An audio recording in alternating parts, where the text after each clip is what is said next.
Олезия представляла собой типичное кельтское поселение на возвышенности, окруженное стеной. О прямом штурме не могло быть и речи. Укрепления и гарнизон были слишком сильны, поэтому римляне начали осаду. Цезарь распорядился возвести систему двойных укреплений: внутреннюю стену вокруг Олезии и внешнюю для защиты от возможного нападения извне. Общая длина укрепления составила 37 километров, 16 с внутренней стороны и 21 с внешней. Верцингеторих попытался сорвать строительство, бросив в атаку свою конницу. Когда гальская конница была уничтожена, а римские осадные работы близились к завершению, под покровом ночи он отослал всех оставшихся всадников из крепости с приказом вернуться в свои племена и поднять на борьбу всех способных держать оружие. Запас продовольствия в Олезии подходил к концу, и осажденные голодали. Верцингеторих принял решение сэкономить остатки продовольствия, изгнав из города небоеспособных местных жителей. Цезарь же отказался пропускать беженцев через свои линии. Наконец к Олезии подошло долгожданное гальское подкрепление.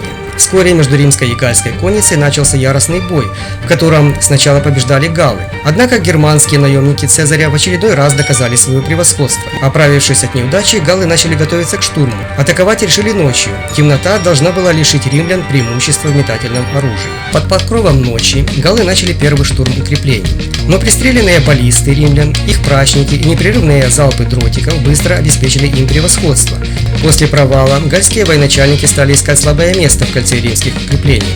Их разведчики обнаружили уязвимый участок там, где гора Рия спускалась к равнине Гризини. В полдень основные силы галлов предприняли новый решительный штурм, ударив сразу с нескольких направлений.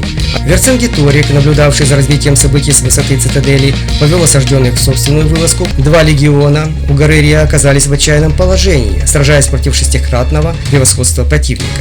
Цезарь послал на помощь Лабиена с 6 когортами. Тем временем Верцингеторих начал решительную атаку на склоны горы Флавинии, направив воинов к участкам, ослабленным переброской защитников.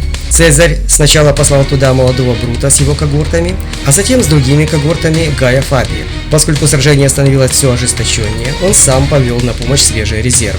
Появление Цезаря переломило ход боя, обратив галлов в бегство. Но позиции Лабиена у горы Рия были на грани краха. Цезарь поспешил к тому пункту, куда послал Лабиена, взяв с собой 4 когорты из ближайшего редута. Казалось, что исход всей кампании висел на волоске, но Цезарь предусмотрительно послал в тыл неприятеля римскую конницу. Враги развернули тыл, но всадники перерезали дорогу бегущим. Началась большая резня. Это была вторая часть римской кавалерии, которой Цезарь приказал обойти внешние укрепления и ударить противнику в спину. Галлов охватила паника, превратив их атаку в беспорядочное бегство.